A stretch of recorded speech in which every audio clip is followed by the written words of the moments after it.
नमस्कार। आज हम एक ऐसे सवाल पर बात करने वाले हैं जो हम सबकी जिंदगी से जुड़ा है, और वो है धन।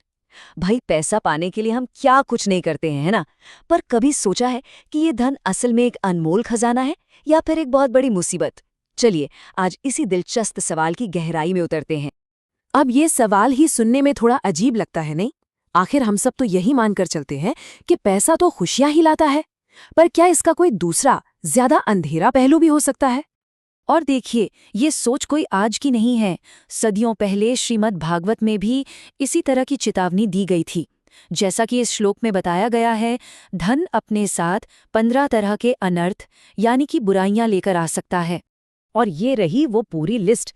इसमें चोरी और हिंसा जैसे बड़े बड़े अपराध तो हैं ही, साथ में गर्व, घमंड और आपसी दुश्मनी जैसी चीजें भी शामिल हैं। मतलब ये स्रोत हमें बता रहा है कि ये सारी की सारी बुराइयां सिर्फ और सिर्फ पैसे की वजह से पैदा हो सकती हैं। ये बात सोचने पे मजबूर कर देती है ना, कि जिस चीज के पीछे हम अपनी पूरी जिंदगी लगा देते हैं वो अपने साथ कितनी नेगेटिविटी लेकर आ सकती है। तो चलिए, अब आगे बढ़ते हैं और देखते हैं कि आज के जमाने में ये बातें कितनी सही बैठती हैं। ऐसा लगता है मानो आज के समाज ने पैसे के असली मकसद को तो भुला ही दिया है और उसे ही जिंदगी का सबसे बड़ा गोल बना लिया है। ये सुनने में शायद थोड़ा कड़वा लगे, लेकिन तर्क ये है कि पैसा हमारे व्यक्तित्व के विकास में एक रुकावट बन जाता है। जब जिंदगी का पूरा फोकस सिर्फ पैसा कमाने पर हो, तो इंसान का जो अंदरूनी विकास है वो कहीं बहुत पीछे छूट जाता है। और ये ख्याल सिर्फ किसी पुराने भारतीय ग्रंथ तक ही सीमित नहीं है। आर्थर ई जोन्स जैसे आधुनिक विचारक भी कुछ ऐसा ही मानते थे। उन्होंने तो पैसे को एक नीच देवता तक कह दिया, जो उनके हिसाब से दुनिया के ज्यादातर दुखों की असली जड़ है। तो फिर सवाल उठता है, अगर पैसा असली धन नहीं है तो फिर असली धन है क्या? अब ये विश्लेषण हमें पैसे के इस भ्रम से निकालकर असली दौलत की तरफ लेकर जाता है। इस बारे में एक बहुत ही अच्छी कहानी है। एक हट्टा कट्टा भिखारी था जो अपनी गरीबी का रोना लेकर एक ज्ञानी पुरुष के दरवाजे पर पहुंचा। लेकिन उस ज्ञानी ने उसे भीख देने के बजाय एक बड़ा ही अजीब सा सवाल पूछ लिया। उन्होंने पूछा, एक बात बताओ, क्या तुम 10,000 रुपए के लिए अपनी दोनों आंखें मुझे बेचोगे? भिखारी को ये सुनकर बड़ा गुस्सा आया। उसने फौरन कहा कि मैं तो लाखों रुपए में भी अपने शरीर का कोई भी कीमती अंग नहीं बेचूंगा। और बस इसी जवाब में कहानी का पूरा सार छिपा हुआ था। तब उस ज्ञानी ने उसे समझाया, अरे भाई, जब तुम्हारे शरीर के सिर्फ कुछ हिस्सों की कीमत ही लाखों करोड़ों में है, तो तुम खुद को गरीब कैसे कह सकते हो? तुम तो अरबों के मालिक हो।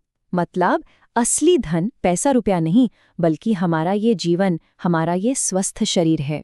इसी बात को एक और छोटी सी कहानी और भी मजबूत करती है। ये कहानी है एक रोमन सम्राट की, जो अपनी आखिरी सांसें गिन रहा था। तो उस मरते हुए सम्राट ने अपने डॉक्टर से एक सौदा करने की कोशिश की। पता है क्या? उसने कहा कि मुझे सिर्फ 2 घंटे और जीने के लिए दे दो और बदले में मेरा आधा साम्राज्य ले लो। जरा सोचिए इस बात को। एक तरफ आधी सल्तनत की दौलत और दूसरी तरफ जिंदगी के सिर्फ 2 घंटे। डॉक्टर का जवाब बहुत सीधा और गहरा था। उसने कहा, दुनिया की सारी दौलत मिलकर भी आपको एक सांस ज्यादा नहीं दिला सकती।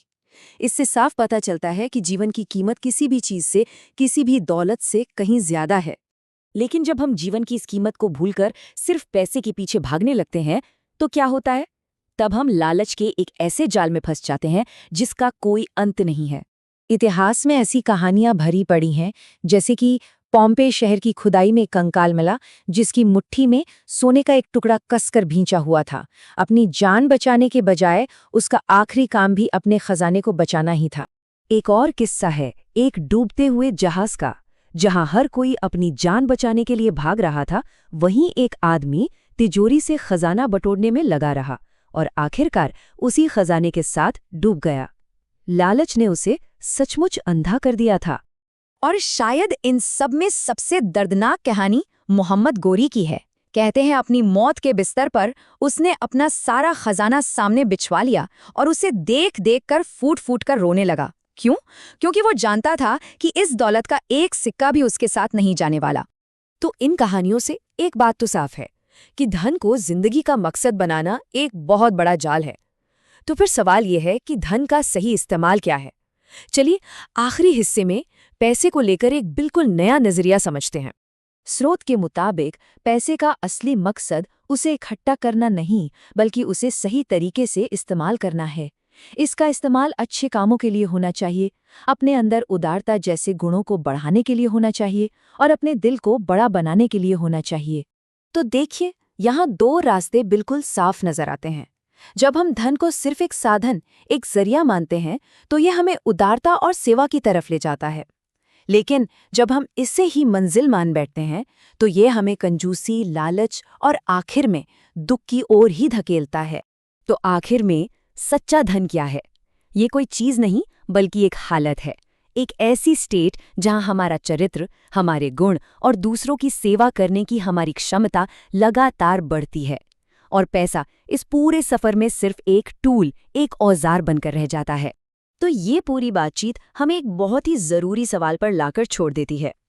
अगर हमारी असली दौलत हमारा स्वास्थ्य और हमारी जिंदगी है, तो क्या हमें अपनी अमीरी को नापने का पैमाना बदल नहीं देना चाहिए?